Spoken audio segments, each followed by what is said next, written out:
Bismillahirrahmanirrahim. Assalamualaikum warahmatullahi wabarakatuh.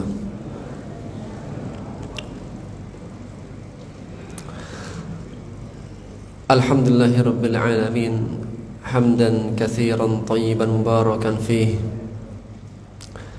kama yuhibbu rabbuna wa yardah. Wassalatu wassalamu ala rasulillah wa ala alihi wa sahbihi wa mawalah, amma ba'd. Allahumma la sahla illa ma ja'altahu sahla, wa anta taj'alul hasna idha syi'ta sahla. Allahumma 'allimna ma yanfa'una, wanfa'na bima 'allamtana, wa dhakkirna ma nusina wa ma jahilna, wa zidna ilma wa fiqha wa 'amala. Rabbana ighfir lana dhunubana wa israfana fi amrina, wa thabbit aqdamana wansurna 'alal qaumil kafirin. Alhamdulillah, segala puji bagi Allah yang dengan nikmat, taufik dan inayahnya kita menjadi hamba-hamba pilihan Allah. Dengan Allah memberikan taufik kepada kita dapat salat subuh secara berjamaah dan dilanjutkan dengan kita bermajelis ilmu, bermudarasah di salah satu rumah-rumah Allah. Kita akan lanjutkan materi terjemah tafsir kita dari surat Ali Imran di ayat yang ke-146 sampai 148. Terjemahnya khalas, sudah. Kita akan ambil sedikit, kita akan ambil waqafat, tadabbur dan renungan sejenak dari ayat yang sudah kita terjemahkan. Allah menegaskan, wa ka'ayyin, berapa banyak, min nabiyyin, dari nabi, qatala ma'ahu ribbiyuna katsir, berperang bersama nabi pengikut-pengikutnya yang setia, yang bertakwa banyak. Allah memberitahukan tentang sifat-sifat mereka, sifat-sifat pengikut setia para nabi, ribbiyuna katsir. Sifatnya, ma wahanu lima asabahum fi sabilillah, mereka tidak pernah lemah dari apa yang menimpa mereka, fi sabilillah, di jalan Allah. Wa ma da'ufu, dan mereka tidak pernah gentar. Wa mastakanu, dan mereka tidak pernah menyerah.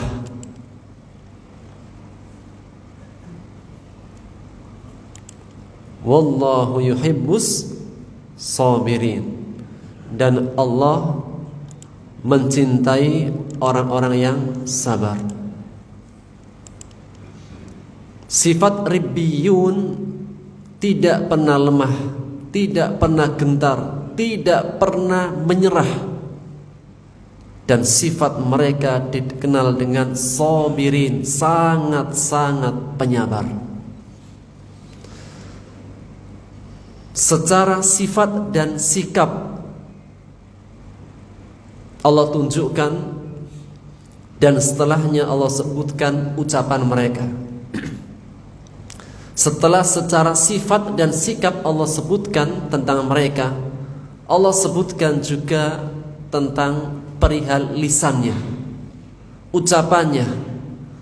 Wa ma kana qaulahum, tidaklah perkataan mereka, ucapan mereka, doa mereka, illa an qalu rabbana ighfir lana dunubana, wahai Rabb kami, ampunilah kami dari dosa-dosa kami, wa israfana fi amrina, dan sikap berlebih-lebihan dalam urusan kami, wa tsabbit aqdamana, dan teguhkanlah kaki-kaki kami, pendirian kami, wansurna 'alal qaumil kafirin, dan berilah kami pertolongan atas orang-orang kafir. Ayat ini menegaskan tentang sebab kekuatan kaum Ribbiyun. Meskipun terkadang dalam peperangan mudawalah, silih berganti, ada kalanya mendapatkan kemenangan, ada kalanya mendapatkan kekalahan.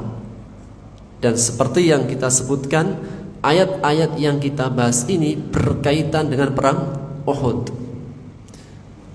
Ketika mendapatkan kemenangan, sikap apa yang harus diambil? Ketika terjadi kekalahan, sikap apa yang harus diambil? Dan bagaimana cara menyikapinya? Ini adalah bentuk tarbiyah Allah, tarbiyah Rasulullah kepada orang-orang beriman dari para sahabatnya. Ketika mendapatkan kemenangan, maka itulah surat An-Nasr, idza jaa nasrullahi wal fath wa ra'aitan nasa yadkhuluna fi dinillahi afwajah. Ketika mendapatkan kemenangan, ambillah sikap pesan dari surat An-Nasr, fasabbih bihamdi rabbika wastaghfir, memperbanyak tasbih dan istighfar. Ketika mendapatkan kemenangan, ia menundukkan kemenangannya di hadapan Allah dengan banyak bertasbih dan istighfar, sebagaimana yang dilakukan Rasulullah SAW ketika menaklukkan Makkah. Setelah menaklukkan Makkah, maka beliau sujud syukur kepada Allah, kemudian memperbanyak tasbih dan istighfar, seakan-akan ia telah berbuat kesalahan karena telah mengalahkan musuhnya. Maka ketika seorang nabi mengalahkan musuhnya, ia justru memperbanyak istighfar, menundukkan hati dan kemenangannya di hadapan Allah Subhanahu wa ta'ala. Dan ketika berhadapan dengan musuhnya, ketika orang-orang Quraisy menghadap kepada beliau dan mereka mengatakan, ya Ibnul Karim, wa ya akhun Karim, wa Ibnul Karim, wahai saudara yang mulia, anaknya orang yang mulia. Maka Rasulullah mengatakan, wahai orang Quraisy, kira-kira apa yang akan aku timpakan kepada kalian setelah kemenangan ini? Maka orang Quraisy pun terdiam dan ketakutan. Lantas Rasul mengatakan, idhabu fa antum tulaqa, la tasriba alaikumul yaum, Allahu yaghfir lakum. Tidak ada celaan kepada kalian hari ini, semoga Allah mengampuni kalian semuanya, pergilah kalian bebas semuanya. Dan ucapan ini adalah ucapan yang beliau kutip dari perkataan seorang nabi yang mulia, Yusuf alaihissalam, ketika mendapatkan kemenangan di atas saudara-saudaranya yang iri dan yang dulunya menimpakan mudarat kepadanya. Setelah mendapatkan kekuasaan, maka Nabi Yusuf alaihissalam mengatakan, la tasriba alaikumul yaum, Allahu yaghfirullahu lakum. Tidak ada celaan atas kalian, semoga Allah mengampuni kalian semua. Sikap hamba-hamba Allah ketika mendapatkan kemenangan. Namun ketika mendapatkan kekalahan, terjadi kekalahan pada mereka, sikap apa yang harus diambil? Itulah firman Allah ketika menguatkan hati orang-orang beriman, ketika ingin memotivasi hati orang-orang beriman yang terkalahkan di perang Uhud, maka Allah menyelipkan dari ayat-ayat yang berbicara tentang perang Uhud. Ketika terkalahkan, Allah mengatakan wa ka'ayyin min nabiyyin, berapa banyak dari kalangan para nabi berperang bersamanya, ribbiyuna katsir, para pengikut setianya yang banyak. Ketika terjadi kekalahan kepada mereka, mawahanu, mereka tidak pernah merasa lemah. Ketika para sahabat terkalahkan, dan kebiasaan suatu kaum yang terkalahkan, dia akan melemah dan mungkin akan berputus asa.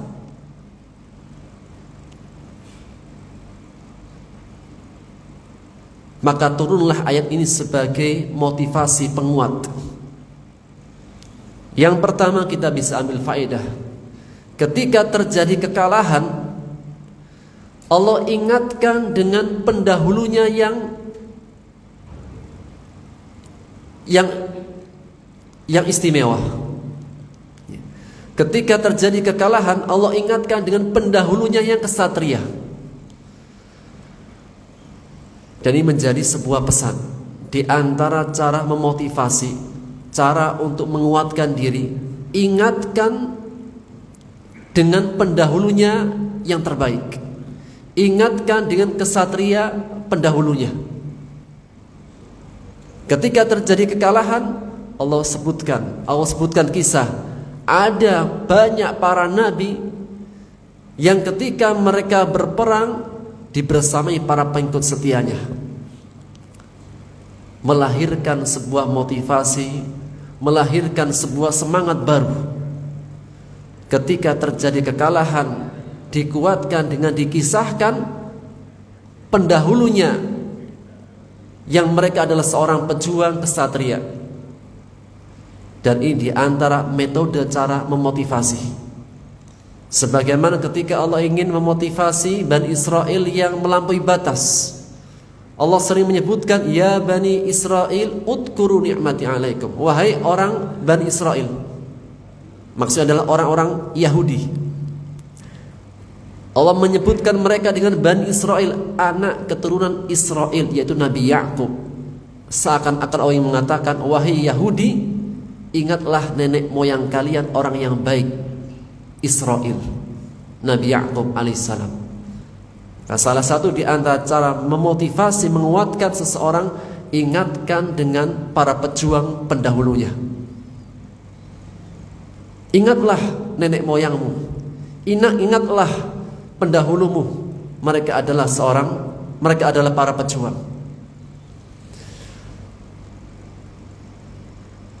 Allah sebutkan sifat-sifat para pejuang ketika mendapatkan kekalahan. Mawahanu, mereka tidak pernah merasa lemah. Apapun yang terjadi, maka sikap yang diambil adalah menguatkan dan selalu menguatkan, dan tidak pernah terhenti dengan kelemahan dan kekalahan.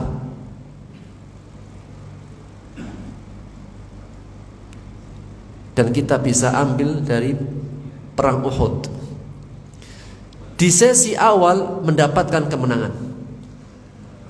Di sesi kedua, dengan turunnya para pemanah yang dipimpin oleh Abdullah bin Jubair, turun dari bukit, kemudian dikagetkan dengan pasukan Khalid bin Walid yang tiba-tiba muncul dari belakang bukit. Ketika terjadi kekalahan di sesi kedua, sehingga terbunuh banyak dari kalangan para sahabat, di antara sahabat-sahabat yang mulia Hamzah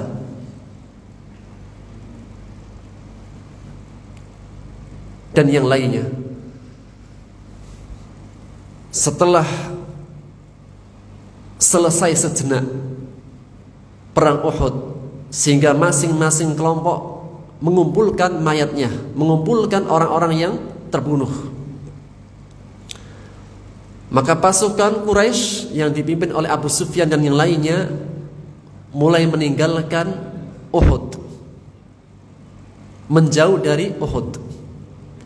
Namun mereka tidak langsung pulang.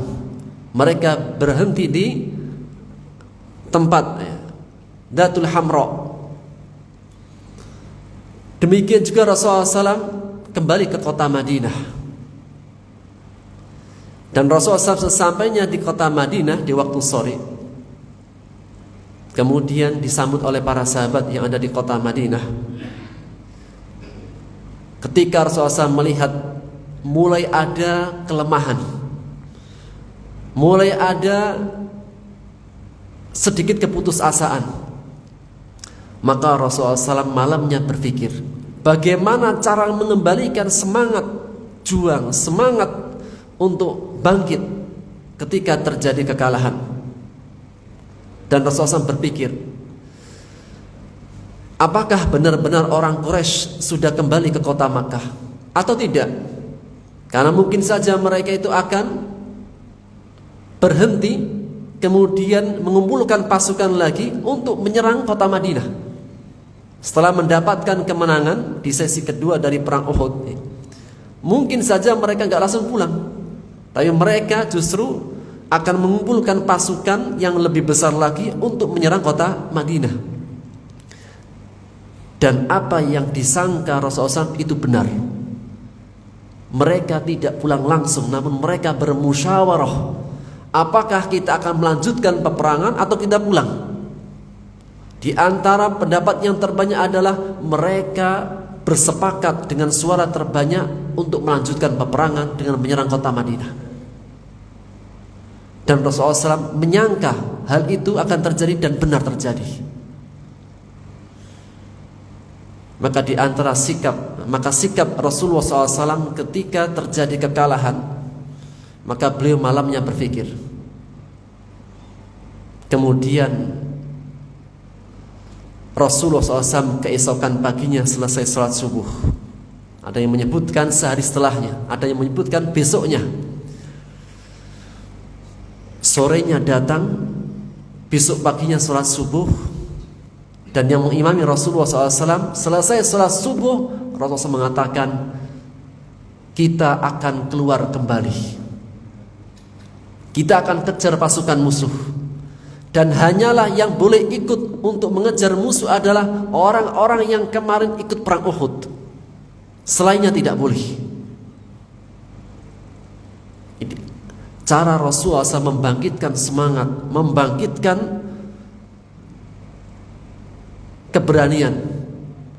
Kita akan kejar kembali pasukan musuh. Dan hanyalah yang boleh ikut adalah pasukan yang kemarin ikut berjuang di perang Uhud. Sampai dikisahkan ada para sahabat yang lukanya belum kering, namun karena panggilan Rasulullah SAW, Allah dan Rasulnya, sami'u wa ata'u, mereka dengar dan mereka taati, dan mereka langsung keluar bersama Rasulullah SAW.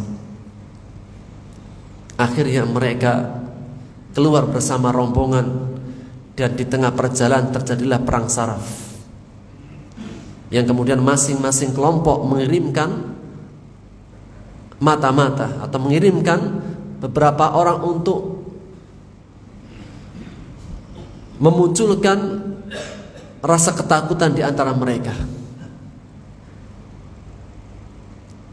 Kemudian datanglah utusan Abu Sufyan dan orang-orang Quraisy yang datang kepada Rasulullah SAW, kepada para sahabat, yang mereka mengatakan sesungguhnya pasukan Quraisy mereka tidak pulang, namun mereka mengumpulkan pasukan yang lebih besar lagi untuk menyerang kalian di kota Madinah.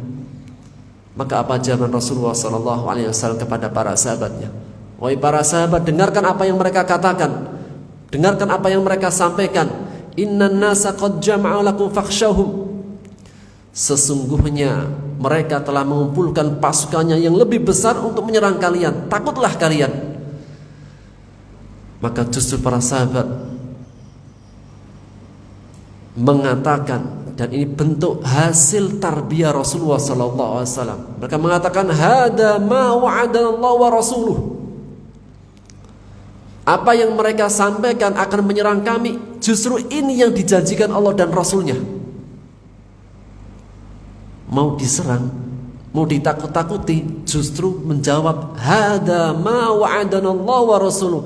Justru ini yang dijanjikan Allah dan Rasulnya. Allah dan Rasulnya tidak pernah menjanjikan kepada kita untuk istirahat. Justru yang dijanjikan Allah dan Rasulnya untuk berjuang. Dan bertambah keimanan mereka. Lantas mereka mengatakan, hasbunallah wa ni'mal wakil.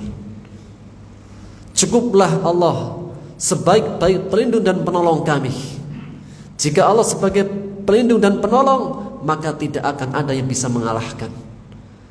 Sehingga orang yang datang kepada para sahabat Rasulullah SAW kembali kepada Abu Sufyan mengatakan, sudah lebih baik kalian pulang, karena Muhammad dan pasukannya datang dengan semangat baru dan lebih berani daripada kemarin. Daripada kalian kalah sehingga hasil akhir kekalahan, lebih baik kalian pulang dan kalian mendapatkan kemenangan di perang Uhud. Akhirnya mereka pulang. Itulah sifat ribbiyuna katsir. Fama wahanu, mereka tidak pernah merasa lemah. Lima asabahum, apa yang menimpa mereka di jalan Allah. Apapun yang terjadi,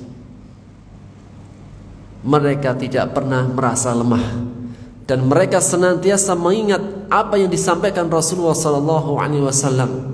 Rasulullah sallallahu alaihi wasallam bersabda dalam hadis riwayat Muslim dari sahabat Abu Hurairah radhiyallahu taala anhu. Beliau menegaskan, al-mu'minul qawi khairun wa ahabbu ila Allah minal mu'minid dhaif wa fi kullin khair.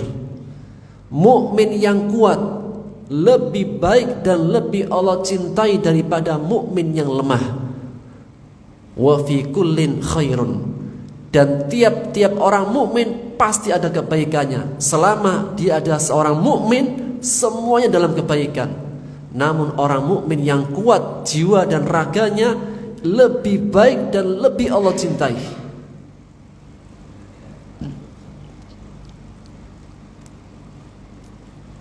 Apa yang menguatkan mereka? Apa yang menjadikan mereka mukmin yang kuat? Rasul menegaskan, wa in asabathu sarra syakar. Jika mereka mendapatkan kenikmatan, kebaikan, syakar, mereka bersyukur kepada Allah dengan lisannya, hatinya, dan digunakan dalam ketaatan. Wa in asabathu dharra, jika mereka mendapatkan ujian, musibah, sabar, mereka tetap bersabar. Fakana khairullah, itu yang terbaik saat itu.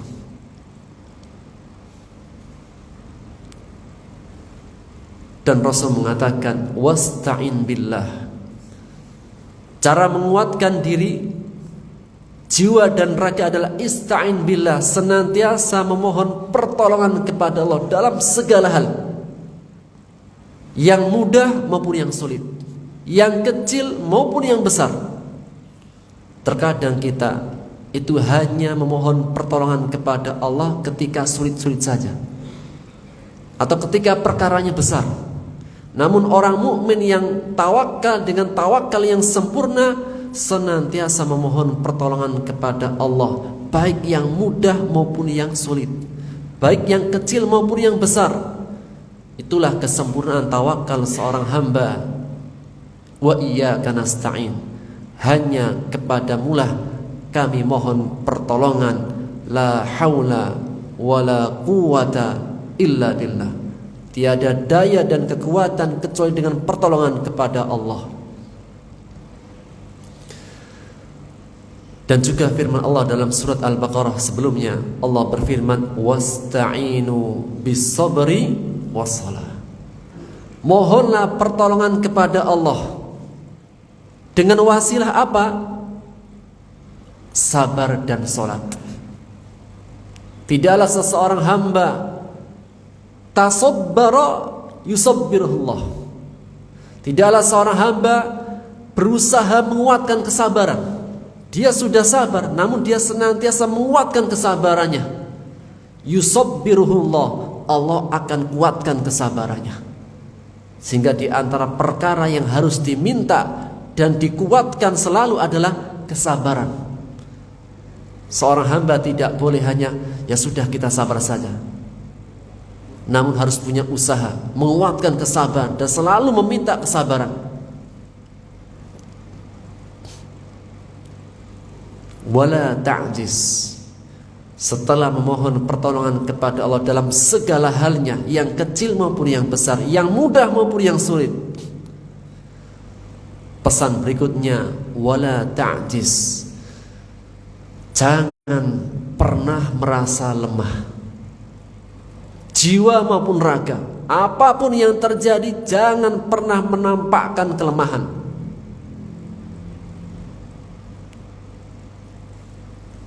Bagaimana caranya tidak menampakkan kelemahan? Bagaimana caranya menunjukkan dia harus senantiasa kuat? Rasul menegaskan pada lafaz setelahnya, wa in asabaka syai'un. Jika sesuatu menimpa dirimu, fala taqul law anni fa'altu kada kada. Jika sesuatu menimpa dirimu, jangan pernah engkau mengatakan lau, seandainya aku dulu seperti ini, pasti hasilnya seperti ini. Seandainya aku dulu menikah dengan dia, pasti gak kayak gini. Seandainya aku tidak ikut perang, pasti gak begini. Seandainya. Wa in asabaka syai'un, jika sesuatu menimpa dirimu, fala taqul, jangan pernah mengatakan lau, jikalau, seandainya. Itu melemahkan jiwa. Walakin qul ma qaddarallah wa ma syaa fa'al, atau qaddarallah. Dua lafaz, qadarullah atau qaddarallah. Allah telah mentakdirkan, dan segala sesuatu yang Allah kehendaki pasti terjadi. Qaddarallah atau qadarullah wa ma syaa fa'al. Kenapa tidak boleh mengatakan lau, seandainya, jikalau? Fa inna lau taftahu abwaab syaitan. Karena sesungguhnya perkataan lau, seandainya membuka pintu-pintu syaitan untuk bermain-main dengan seorang hamba. Apapun yang terjadi, qaddarallah wa ma syaa fa'al. Ma wahanu lima asabahum fi sabilillah. Tidak pernah merasa lemah terhadap apa yang menimpa dirinya fi sabilillah, di jalan Allah. Segala sesuatu yang kita mulai karena Allah, jangan pernah terhenti karena manusia, apapun yang terjadi.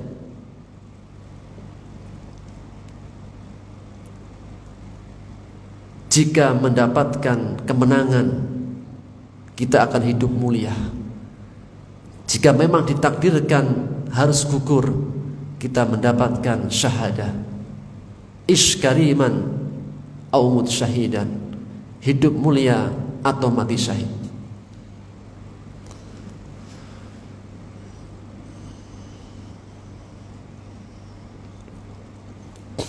Tidak seperti yang Allah firmankan tentang keadaan orang-orang yang lemah. Yang Allah berfirman dalam surat Al-Had,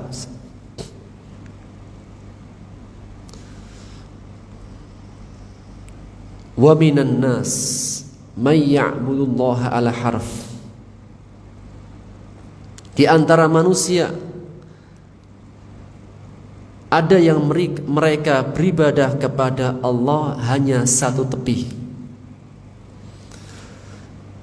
Surat Al-Hajj ayat 11. Wa minan nas may ya'budullaha ala harf. Di antara manusia, tidak seluruh manusia, sebagian manusia saja.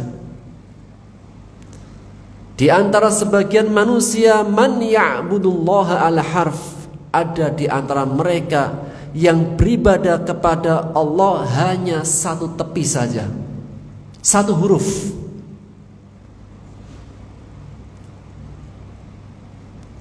Orang dikatakan beribadah kepada Allah hanya satu sisi, satu tepi, satu huruf, adalah orang yang keadaannya fa in asabahu khairun itma'anna bih. Ketika dia mendapatkan khairun, kebaikan, kenikmatan di jalan Allah, itma'anna bihi, hatinya tenang. Ketika menjalankan ketaatan, yang didapat adalah kenikmatan, hatinya tenang. Benar ya, kalau jadi orang baik itu pasti baiknya dia didapat, tenang. Wa in asabathu fitnah, namun ketika dalam ketaatan mendapatkan fitnah, ujian, inqalaba ala wajhi, berbalik arah. Ketika hijrah, ketika meninggalkan yang tidak baik, ternyata mendapatkan ujian, inqalaba ala wajhi, kembali ke setelan yang pertama, kembali seperti dulunya.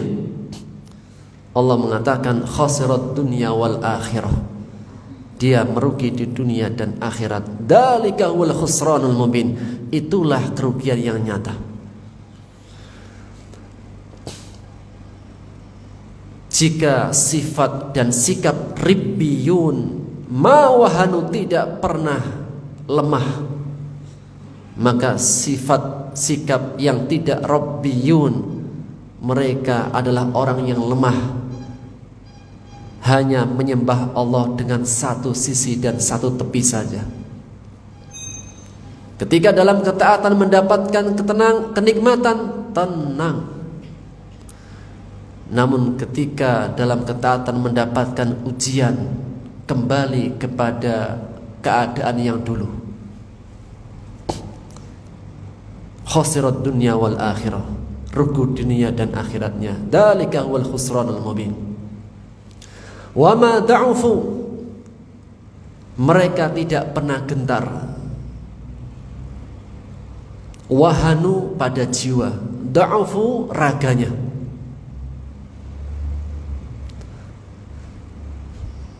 Dan tegaknya raga karena tegaknya jiwa. Jiwanya, raganya akan kuat jika jiwanya kuat.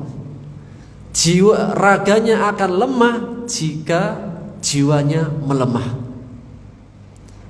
Wa mastakanu, dan mereka tidak pernah menyerah. Seperti yang diambil oleh Rasulullah SAW dari sikap beliau ketika di perang Uhud. Selesai perang Uhud, kalah di sesi kedua, besok paginya Rasul mengumandangkan, pagi ini kita akan kejar pasukan Quraisy. Dan hanyalah yang boleh ikut di pasukan adalah kemarin yang ikut berperang, yang lainnya duduk dulu. Meskipun ada di antara para sahabat yang nantinya izin untuk ikut dan diizinkan Rasulullah SAW. Dan Allah menyebutkan sifat mereka ribbiyun. Wallahu yuhibbus sabirin. Mereka adalah orang yang sangat sabar. Sabar dalam ketaatan, sabar meninggalkan kemaksiatan, sabar apa yang menimpa mereka. Fasabrun jamil, sabar yang indah, sabar yang tidak banyak mengeluh. Senantiasa bersabar dan menguatkan kesabaran. Man tasabbara yusabbiruhullah. Barang yang siapa yang berusaha bersabar, menguatkan kesabaran, Allah akan tambahkan kesabarannya. Dan di antara penguat sabar adalah memperbanyak istighfar. Yazidukum quwwatan ila quwwatikum. Allah tambahkan kekuatan di atas kekuatan. Sikap dan sifat mereka mawahanu, tidak lemah jiwanya. Wa ma da'afu, tidak lemah raganya. Wa mastakanu, tidak pernah memiliki sifat menyerah. Senantiasa semangat dan semangat. Jika satu pintu tertutup, cari pintu yang lainnya. Jika satu usaha gagal, cari usaha yang lainnya. Tidak pernah menyerah dengan keadaan. Dan mereka senantiasa bersabar, sabar. Makna sabar bukanlah orang yang berdiam diri, tidak berbuat apa-apa. Justru makna sabar adalah menerima keputusan Allah dan selalu bangkit untuk berjuang. Setelah sikap dan sifatnya Allah sebutkan 4 hal. Ma wahanu, ma da'afu, mastakanu, sabirin. Kemudian Allah sebutkan ucapannya. Tidak hanya sifat dan sikap, namun ucapannya pun Allah sebutkan. Apa yang mereka senantiasa ucapkan untuk menguatkan dirinya ketika terjadi apapun yang terjadi. Wa ma kana qaulahum, tidaklah perkataan mereka senantiasa yang mereka ucapkan illa an qalu, melainkan mereka senantiasa berdoa. Apa doa, Pak? Doa menguatkan jiwa, doa menguatkan raga, doa biar tidak lemah dan mudah menyerah. Rabbana ighfir lana dzunubana wa israfana fi amrina wa tsabbit aqdamana wansurna 'alal qaumil kafir. Ini doa menguatkan jiwa dan raga dan biar tidak mudah menyerah apapun yang terjadi. Setelah Allah sebutkan sifat sikap penguat, Allah sebutkan ucapan penguatnya, yaitu senantiasa berdoa kepada Allah. Rabbana ighfir lana dzunubana wa israfana fi amrina. Karena memang betul dan benar, salah satu terlambatnya kemenangan, salah satu tertundanya kemenangan, pertolongan, mungkin salah satu sebabnya adalah dosa dan sikap sifat berlebih-lebihan. Sikap dan sifat berlebih-lebihan inilah di antara penghalang pertolongan dan kemenangan. Kenapa Allah tidak menurunkan malaikat-malaikat di perang Uhud sebagaimana Allah menurunkan malaikat-malaikat di perang Badar? Kenapa Allah tidak memberikan kemenangan di perang Uhud sebagaimana Allah memberikan kemenangan di perang Badar? Mungkin salah satu sebabnya adalah ada dosa, ada sikap sifat berlebih-lebihan. Dan hal ini yang pernah dilakukan oleh Umar ibn Khattab radhiyallahu anhu. Maka disebutkan dalam kisah, suatu ketika Umar bin Khattab mengirim pasukan di salah satu peperangan. Selesai dari pertempuran, datang utusan kepada Umar. Basyarahu bin Nasr, memberikan kabar gembira dengan kemenangan. Kemudian Umar bertanya, mata bada'al qital, kapan dimulainya pertempuran di antara kalian? Faqalu, maka utusannya mengatakan ad-duha, kita mulai peperangan itu waktu duha. Qala wa madza kana an-nasr? Dan waktu kapan kalian mendapatkan kemenangan? Kapan dimulainya pertempuran dan kapan kalian menang? Maka utusan mengatakan qoblal maghrib, sebelum maghrib. Pertempurannya waktu duha, selesai pertempuran sampai menang sebelum maghrib. Fabaka Sayyiduna Umar hatta ibtallat lihiyatahu. Justru Umar menangis sampai membasahi janggutnya. Maka para utusan mengatakan, ya Amirul Mukminin, nubashiruka bin nasr fatabki. Wahai Amirul Mukminin, kami mengabarkan kepadamu dengan kemenangan. Kenapa engkau menangis? Faqala radhiyallahu an. Maka Umar menjawabnya, wallahi innal batila la yasmadu amama al-haq tiwala hadzal waqt. Demi Allah, sesungguhnya kebatilan tidak akan bisa tegak di hadapan kebenaran dalam waktu yang lama seperti ini. Jadi menurut Umar, waktu duha sampai sebelum maghrib itu lama, panjang. Seharusnya kebatilan tidak bisa berdiri di hadapan kebenaran selama sepanjang ini. Dan tidaklah al-batil, kebatilan itu bisa tegak sepanjang waktu ini illa bidambin adnabtumuhu antum au adnabtuhu ana. Tidaklah kebatilan bisa berdiri tegak sejauh waktu ini, melainkan mungkin karena dosa yang kalian lakukan atau dosa yang aku lakukan. Jadi bermuhasabah, berintrospeksi diri, baik rakyatnya maupun pemimpinnya. Bidambin adnabtumuhu antum au adnabtuhu ana. Karena dosa yang kalian lakukan atau aku yang berbuat dosa. Kemudian beliau menambahkan perkataannya, nahnu ummatun la tantasiru bil uddati wal itad. Kami adalah umat yang tidak diberikan kemenangan dan pertolongan dengan banyaknya jumlah dan perlengkapan.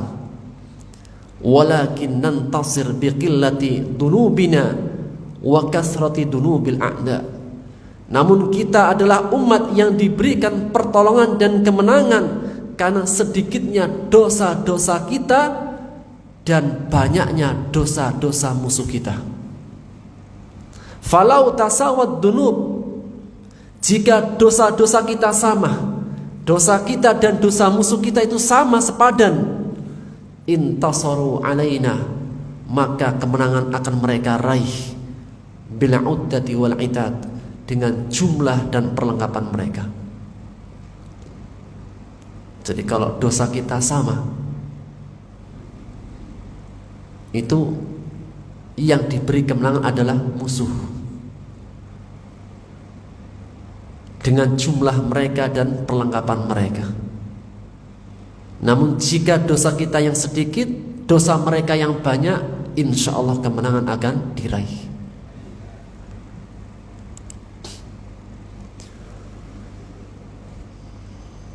Maka di antara penghalang daripada pertolongan dan kemenangan adalah dunub, dosa, wa israf, sikap, sifat, perbuatan berlebih-lebihan.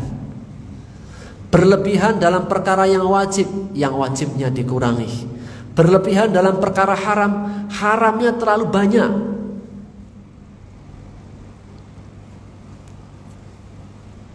Di antara sikap dan sifat berlebih-lebihan adalah di antara kisah 3 sahabat Rasulullah SAW dalam hadis Aisyah. Ketika datang ke rumah Rasulullah SAW, bertanya kepada Aisyah, wahai Aisyah, bagaimana ibadahnya Rasulullah?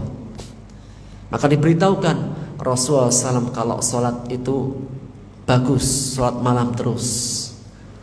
Akhlak beliau seperti Al-Quran berjalan.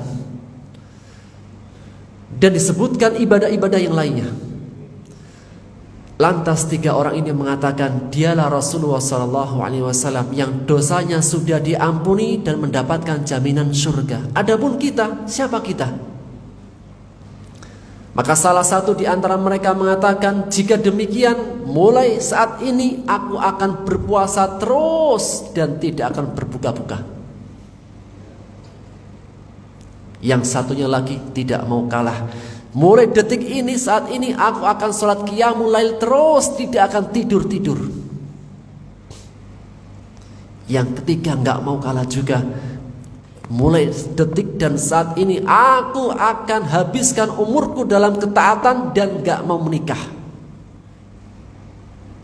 Mendengar ucapan ini, Rasulullah mengatakan, ma balu aqwam, ini apa nih orang? Ana khairukum wa atqakum, aku adalah orang yang terbaik dari kalian dan paling bertakwa di antara kalian. Sesungguhnya aku usolli wa anam, aku ini salat lail dan juga tidur. Tidak semuanya untuk qiyamul lail, ada waktunya untuk qiyamul lail, ada waktunya untuk tidur. Wa asumu wa uftir, aku berpuasa dan juga berbuka. Tidak wisol, tidak terus menerus. Ada waktunya puasa, ada waktunya berbuka. Wa ana atazawwajun nisa, dan aku orang terbaik kalian dan paling bertakwa juga menikah. Maka menikah adalah sunnah Rasul. Lantas beliau mengatakan, waman raghiba an sunnati falaisa minni, barang siapa yang membenci sunnahku bukan termasuk dari golonganku.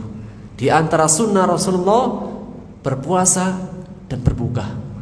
Di antara sunnah Rasulullah qiyamul lail dan juga tidur istirahat. Di antara sunnah Rasulullah tidak membujang sepanjang zaman, menikah. Setelahnya, wathabbit aqdamana, memohon kepada Allah untuk dikuatkan pendiriannya. Dikuatkan pendiriannya ketika berhadapan dengan musuh. Dikuatkan pendiriannya ketika dihadapkan dengan syubhat. Dikuatkan pendiriannya ketika dihadapkan dengan syubhat dan syahwat. Ketika ada fitnah syahwat, dikuatkan dirinya untuk menjauhi. Ketika dihadapkan dengan syubhat, dikuatkan iman dan keyakinannya. Ketika dihadapkan dengan musuh, dikuatkan pendiriannya. Wansurna 'alal qaumil kafirin, dan senantiasa memohon pertolongan dan kemenangan kepada Allah atas orang-orang kafir. Itulah makna tawakal yang seutuhnya. Senantiasa bersandar kepada Allah dengan ucapan la haula wala quwwata illa billah. Setelah Allah sebutkan sikap dan sifatnya tidak lemah, tidak patah, tidak lemah, tidak menyerah, senantiasa bersabar. Kemudian Allah sebutkan ucapan doa mereka, Rabbana ighfir lana dhunubana wa israfana fi amrina wathabbit aqdamana wansurna 'alal qaumil kafirin. Maka setelahnya Allah berikan balasan. Allah beri balasan kepada mereka dengan balasan baik di dunia, dengan kemenangan, dengan pertolongan, dan diberikan ghanimah. Dan Allah berikan balasan baik di akhirat. Ketika Allah menyebutkan balasan, Allah berikan balasan dunia. Namun ketika menyebutkan balasan akhirat, Allah tambahkan husna, balasan baik. Kenapa ketika dunia tidak disebutkan baik, namun ketika akhirat disebutkan baik? Berkata Al-Alusi, karena sebesar-besarnya, sebanyak-banyaknya balasan dunia pasti ada kurangnya. Senikmat-nikmatnya kenikmatan dunia itu pasti ada yang kurang nikmat. Sebahagia-bahagianya orang di dunia pasti ada sedikit gak bahagianya. Gak ada yang sempurna utuh. Mau diberikan kemenangan, pertolongan, ghanimah, ada sedikit kurangnya. Oleh karenanya ketika menyebutkan balasan dunia, tidak Allah sifatkan dengan husna. Namun ketika menyebutkan balasan akhirat, husna thawabil akhirah, kebaikan, pahala, balasan akhirat. Karena balasan akhirat sempurna dalam semua sisinya. Bahagia, bahagia mutlak. Sehat, sehat mutlak. Muda, muda mutlak. Tidak ada kekurangannya sedikit pun. Wallahu yuhibbul muhsinin. Dan Allah mencintai orang-orang yang berbuat ihsan. Ihsan kepada Allah, ihsan kepada makhluk, ihsan kepada diri sendiri. Dan di antara sifat-sifat ihsan adalah sifat-sifat dan sikap yang Allah sebutkan di ayat sebelumnya dari sifat-sifat ribbiyun. Demikian yang bisa kita ambil faedahnya. Wallahu ta'ala alam bisawab. Semoga kita bisa mengambil faedah dan menjadikan pelajaran dalam kehidupan kita. Subhanakallah bihamdika asyhadu an la ilaha illa anta astaghfiruka wa atubu ilaik. Assalamualaikum warahmatullahi wabarakatuh.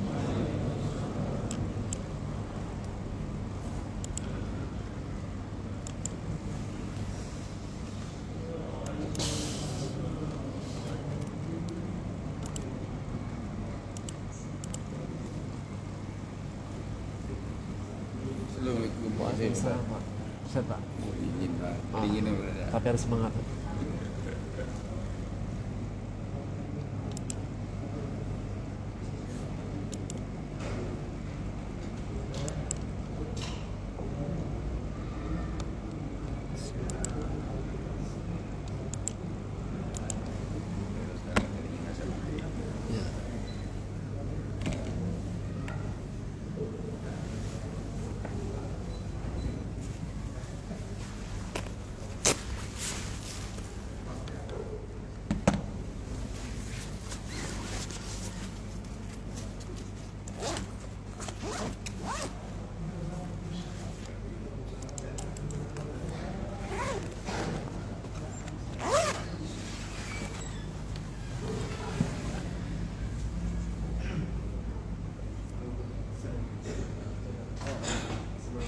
Semangat.